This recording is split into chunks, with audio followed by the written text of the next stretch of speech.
جو عمران خان کی آڈیوز اور ویڈیوز ہیں وہ مسجد کے جو امام ہیں مسجد کے ذریعے عوام تک پہنچائی جائیں کہ عمران خان ہے وہ کس کردار کا مالک ہے. جو جوید چودھری نے عمران خان کو مشورہ دیا ہے نا وہ دل دہلا دینے والی ویڈیو ہے. بسم اللہ الرحمن الرحیم. السلام علیکم ناظرین. پاکستان کا میڈیا ڈیلی کی بنیاد پر چیخ چیخ کے بتا رہا ہے کہ پاکستان کے سیاستدان اور پاکستان کا جو میڈیا ہے وہ نہ پاکستان کے دوست ہیں، پاکستان کے خیر خواہ ہیں، نہ اسلام کے خیر خواہ ہیں. جو پاکستان کے اصل دشمن ہیں وہ پاکستان کے علماء اکرام ہیں کہ بیرون ملک ہم کو جو امداد نہیں ملتی ہے پاکستانی علماء اکرام کی وجہ سے نہیں ملتی ہے. ڈیلی چیخ چیخ کے بتا رہے ہیں لیکن عوام ہے کہ وہ سمجھنے کے لیے تیار ہی نہیں ہے. وہ ستو پی کی سوئی ہے، وہ اس طرف جاتی نہیں ہے جو وہ پوائنٹ اٹھا رہے ہیں. آج میں آپ لوگوں کے سامنے جوید چودھری کی ایک ویڈیو رکھوں گا جو میں نے سنی ہے. یقین کا کہ بہت زیادہ تکلیف ہوئی، اتنی زیادہ تکلیف ہوئی کہ میں چاہتا ہوں کہ میرے منہ میں جو بھی الفاظ ہیں وہ میں نکال دوں، لیکن بدقسمتی ہے کیا کریں کہ یوٹیوب پہ ہم ایسے الفاظ استعمال نہیں کر سکتے. ناظرین وہ جوید چودھری کی جو ویڈیو ہے میں آپ لوگوں کے سامنے رکھتا ہوں کہ اس نے علماء اکرام کے بارے میں کیا کہا ہے کہ یہ حکومت جو پی ڈی ایم کی حکومت ہے وہ عمران خان کے خلاف کیا پلان بنا رہی ہے. وہ ویڈیو کلپ آپ لوگوں کے سامنے رکھوں گا. پھر آگے جا کے جو جوید چودھری نے عمران خان کو مشورہ دیا ہے نا وہ دل دہلا دینے والی ویڈیو ہے. وہ دل خون کے آنسو ہوتا ہے جوید چودھری کے منہ سے جب یہ الفاظ سنے ہیں تو آدمی کیا بولے ان کے بارے میں. آپ بھی سنو گے یقین کر آپ بھی پریشان ہو جاؤ گے. سب سے پہلے میری گزارش ہے کہ جن دوستوں نے ابھی تک میرا چینل سبسکرائب نہیں کیا تو پلیز اسے سبسکرائب کر دیں اور بیل آئیکن کو لازمی پریس کریں. ناظرین پہلے سنیں کہ جوید چودھری کیا کہتا ہے علماء اکرام اور مساجد کے بارے میں. اس دوران حکومت نے ایک نئی اسٹریٹجی بھی بنائی ہے اور میں یہ اسٹریٹجی جان کے دیکھ کے میں حیران ہی رہ گیا. اور اس پہ نہ میں اب ہنس سکتا ہوں نہ میں افسوس کر سکتا ہوں، کیونکہ ہنسنے کا مقام بھی ہے اور افسوس کا مقام بھی ہے. حکومت نے فیصلہ کیا ہے کہ ان آڈیوز کو جتنے مولانا ہیں پاکستان کے اندر یا جتنے خطیب ہیں یا پھر جتنے امام ہیں مساجد کے ان کے ذریعے ان کی مذمت کروائی جائے. اور وہ سارے ظاہر ہیں متقی اور پرہیزگار ہیں اور وہ ان چیزوں سے پرہیز کرتے ہیں، انہیں یہ چیزیں پسند نہیں آتی. اور وہاں پہ اگر ایک مولانا کھڑے ہو کے ان آڈیوز کی بنیاد پہ کوئی بات کرتے ہیں تو آپ خود اندازہ لگائیں کہ عمران خان صاحب جو ہے ان کا کریکٹر کیا ہے یا وہ کس قسم کی گفتگو کرتے ہیں، یہ کس قسم کے انسان ہے وہ. ناظرین جوید چودھری کہتا ہے کہ اس پی ڈی ایم حکومت نے ایک نیا پلان تیار کیا ہے کہ بھئی جو عمران خان کی آڈیوز اور ویڈیوز ہیں وہ مسجد کے جو امام ہیں مسجد کے ذریعے عوام تک پہنچائی جائیں کہ جو پاکستان کا حکمران رہ چکا ہے وزیر اعظم عمران خان ہے وہ کس کردار کا مالک ہے، وہ کتنا بد کردار اور بد چلن انسان ہے. ساتھ میں جوید چودھری یہ کہتا ہے کہ یہ بڑے دکھ کی بات ہے، مجھے ہنسی بھی آ رہی ہے، حیرانگی بھی ہوتی ہے کہ یار یہ کیسی پالیسی ہے، ایسی نہیں ہونی چاہیے. پاکستان کا جو سیاست کا جو گند ہے نا وہ علماء اکرام تک یا مسجد تک یا یعنی کہ جنازہ گاہ تک یا کوئی بھی مذہبی تہوار تک نہیں جانا چاہیے. اور اللہ کا شکر ہے کہ ساتھ ساتھ میں یہ بھی تسلیم کر رہا ہے کہ جو مسجد کے لوگ ہیں امام مسجد وہ جو نمازی لوگ ہیں وہ نیک پرہیزگار ہیں، وہ اس چیز سے دور بھاگتے ہیں، وہ ان چیزوں کو وہ پسند نہیں کرتے جو عمران خان کی آڈیو اور ویڈیو میں جو چیز دکھائی گئی ہے. یہ تو اس نے تسلیم بھی کر لیا لیکن وہ ساتھ ساتھ میں اس چیز کی نفی کر رہا ہے کہ اس حکومت کو ایسا نہیں کرنا چاہیے.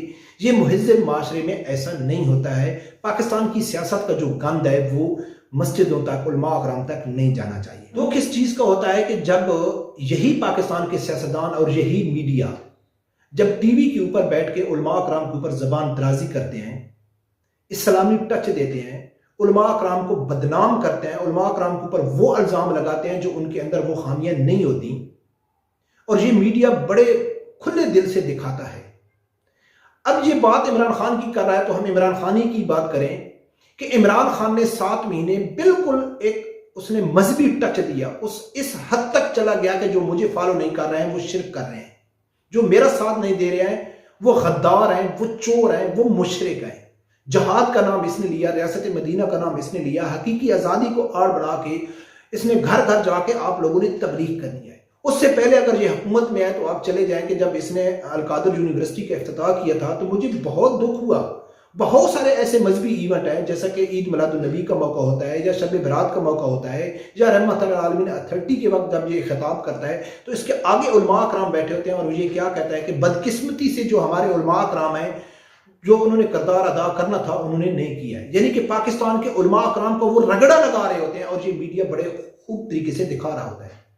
لیکن جب مسجد کے اندر آپ کوئی سیاست کی بات کریں، جب مسجد کا علماء یہ کہے کہ بھئی آپ جس بادشاہ کے باشندے ہیں، جو ہمارا وزیر اعظم ہے وہ بدکار اور بدچلن انسان ہے، تو یہ ان کو پسند نہیں ہے کہ نہیں، علماء کرام کو ایسا عوام کو نہیں بتانا چاہیے کہ ہمارا علماء جو حکمران ہے وہ کیسا ہے۔ یہ ہے پاکستان اسلامی جمہوریہ پاکستان کی حالت۔ آگے ناظرین سنو کہ جو اس نے مشورہ دیا ہے نا عمران خان کو، وہ مشورہ کیا دیا ہے وہ سنو، آگے پھر بات کرتے ہیں۔ یہاں پہ میری ویسے پی ٹی آئی سے بھی ایک درخواست ہے کہ آپ اس سارے معاملے سے، اس سارے گن سے نکل کیوں نہیں جاتے؟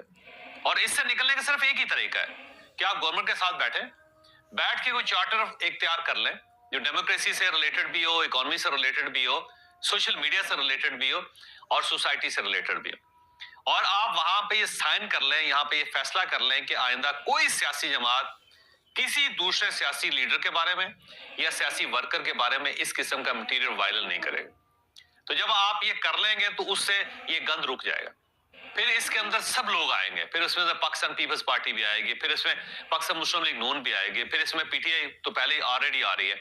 یہ بے شرم انسان آگے کیا کہہ رہا ہے کہ میں عمران خان کو مشورہ دیتا ہوں کہ آپ سب لوگ بیٹھ کے کوئی ایسی پالیسی بنائیں، کوئی ایسے سائن کریں کہ جو ایسی چیزیں ہیں سیاستدانوں کی، جو آڈیوز ہے، لیک ہے، وہ آگے کسی کی بھی نہیں کرنی چاہیے، تب یہ گند رک سکتا ہے، ایسے نہیں رک سکتا ہے۔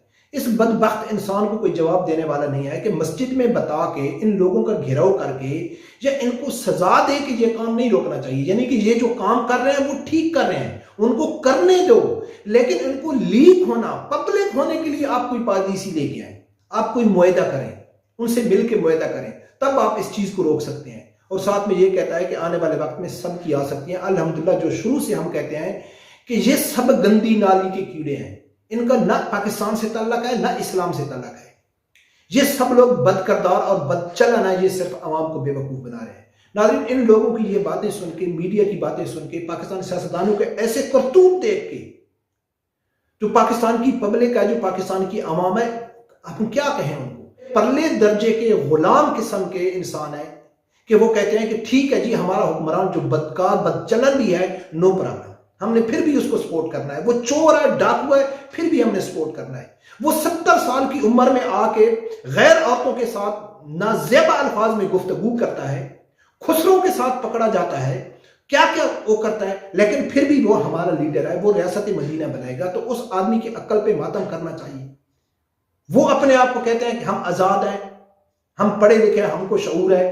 عمران خان نے پاکستانی عوام میں شعور پیدا کر دیا، خاک اس نے شعور پیدا کیا ہے عمران خان نے تو ایک جہل اور فاشا قوم تیار کی ہے۔ اللہ تعالیٰ ایسے لوگوں سے پناہ دے۔ یقین کر کے بہت دکھ ہوتا ہے جب ان لوگوں کی ایسی باتیں آدمی سنتا ہے۔ رب پروردگار سے یہی دعا ہے کہ اللہ تعالیٰ ہر آدمی کو حق سچ سننے کی اور اس کے ساتھ کھڑے ہونے کی توفیق عطا فرمائے۔ اللہ حافظ۔